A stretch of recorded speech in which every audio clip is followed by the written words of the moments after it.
सभी दर्शकों को नमस्कार। अब आप देख रहे हैं वीसी की इंडिया टीवी न्यूज चैनल। चलो नजर डालते हैं कुछ खास खबरों पर। भारत विकास परिषद आस्था द्वारा आज एक गर्भाशय ग्रीवा जांच सर्वाइकल कैंसर जांच शिविर का आयोजन। वाराणसी। भारत विकास परिषद आस्था द्वारा आज एक गर्भाशय ग्रीवा जांच सर्वाइकल कैंसर जांच शिविर मलधिया स्थित विजयांजलि हॉस्पिटल में आयोजित किया गया।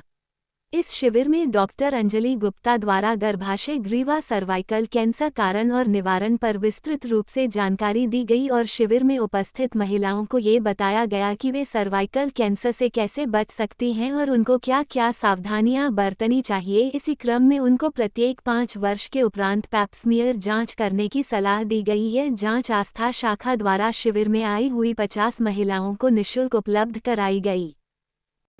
मैं doctor Anjali Gupta, director of Vijayanjali hospital, Englishiya line, Cantt, Varanasi. आज ये आस्था शाखा द्वारा ये जो सर्वाइकल कैंसर के लिए कार्यशाला की गई, क्या इसका उद्देश्य है?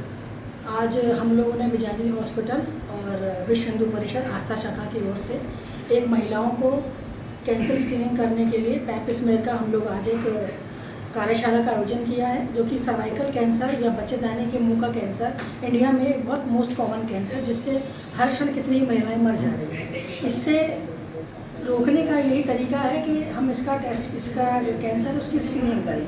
उसकी स्क्रीनिंग करने के लिए पैप्समियर होता है, उसमें बहुत ज़्यादा इन्वेसिव प्रोग्राम नहीं होता है। पेशेंट ये जो बच्चेदानी के मुंह का पानी ले लिया जाता है और उसको टेस्ट के लिए भेजा जाता है। एक तरीके की पैथोलॉजी होती है, हिस्टोपैथोलॉजी, जिससे होने वाले भविष्य में होने वाले कैंसर का या पेशेंट में जो कैंसर है उसका पता चल जाता है, ताकि हम पहले से ही जानकारी प्राप्त कर लें कि इस महिला को आने वाले समय में या इस समय में कैंसर है या नहीं, और जिसका हम पर्याप्त उपचार कर सकते हैं और अपनी महिलाओं को मॉर्टेलिटी से और जो बड़ी बीमारी से होने से उस चीज़ों को हम लोग रोक सकते हैं। ये होता कैसे है, वजह क्या है इसकी? ये ज़्यादातर देखिए, जो लो सोशियो इकोनॉमिक स्टेटस या हाइजीन सही ना हो, या जिनके बच्चे ज़्यादा होते हैं और या मल्टीपल सेक्स पार्टनर होते हैं, ये कुछ मेन कारण बताए गए हैं। और बाकी तो आप जान रहे हैं कि कैंसर का कोई ऐसा कोई डेफिनेटिव इन्फेक्शन, मतलब डेफिनेटिव कारण नहीं होता है। बेसिकली जो अभी तक स्टडी है, एक ये वायरल इन्फेक्शन होता है, HPV इन्फेक्शन है, जो ज़्यादातर महिलाओं को सेक्स के द्वारा सेक्स रिलेशनशिप के अंदर ही ट्रांसफ़र होता है।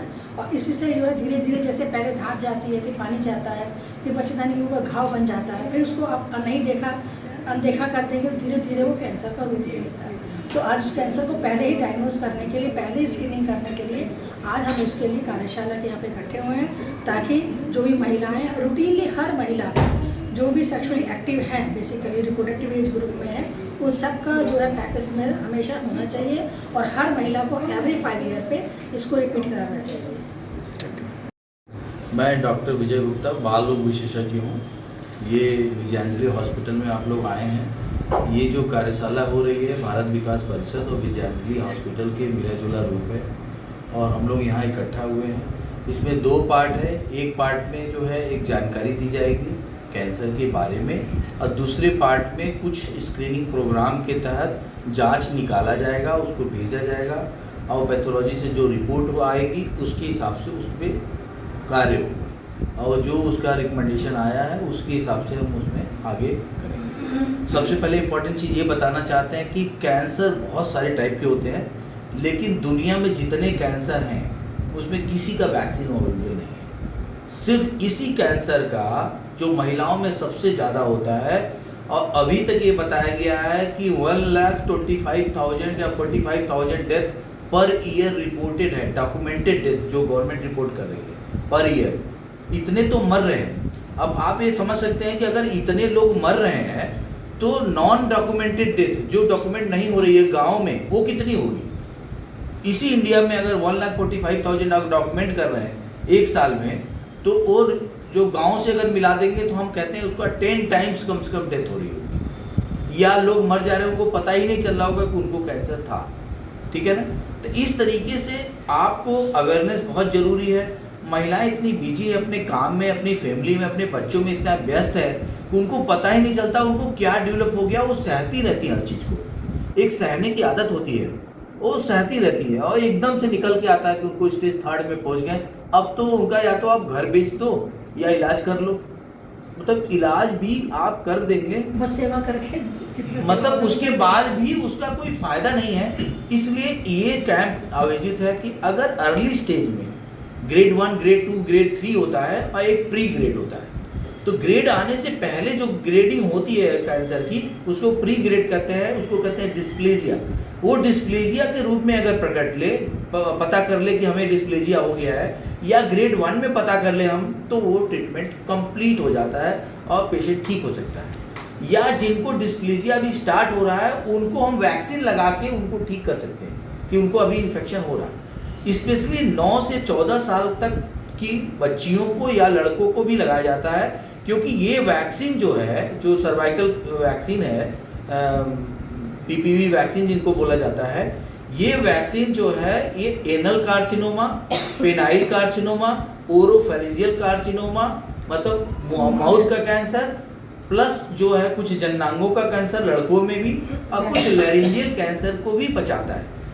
अब प्लस जो छोटे छोटे वॉट बोलते हैं, एक बीमारी होती है एनल वॉट, जो एनस के आसपास जो है वॉट हो जाता है, और प्लस पेनिस पे वॉट हो जाता है, और महिलाओं के विजाइना पे वॉट हो जाता है। वॉट माने छोटे छोटे छोटे छोटे गोले गोले गोले कर वो बंच ग्रेप्स की तरह निकल जाते हैं। वो जब होने लगता है तो कैंसर के चांसेस बहुत ज़्यादा होते हैं, तो उनको 100% बचाता है ये वैक्सीन। इसलिए इस वैक्सीन का इम्पोर्टेंस है कि आपको ये होने ना पाए, अगर हो गया है तो उसका अगली ट्रीटमेंट हो जाए और आप अपनी ज़िंदगी को सेव कर पाए।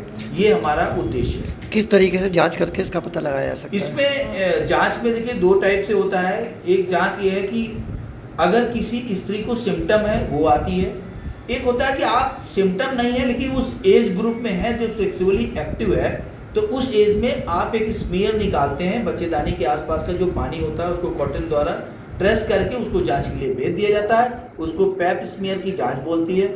उस जांच का जो रिपोर्ट होता है उसमें ये पता चल जाता है कैंसर का स्टार्ट हो गया है नहीं हुआ। अगर जैसा स्टार्ट हो जाता है या नहीं होता है, उसके अनुरूप फिर जो लेडी स्त्री रोग विशेषज्ञ हैं उसके अनुरूप फिर वो आगे का ट्रीटमेंट प्लान करते हैं। क्या कहना चाहेंगे इन महिलाओं के लिए, किस तरीके से बचाव करें? इन महिलाओं को ये बचाना चाहते हैं कि सबसे पहले अपनी बच्चियों जिनकी एज 9 साल से ऊपर है उनको पहले टीका लगवा दें, क्योंकि टीका बहुत ही अच्छा है।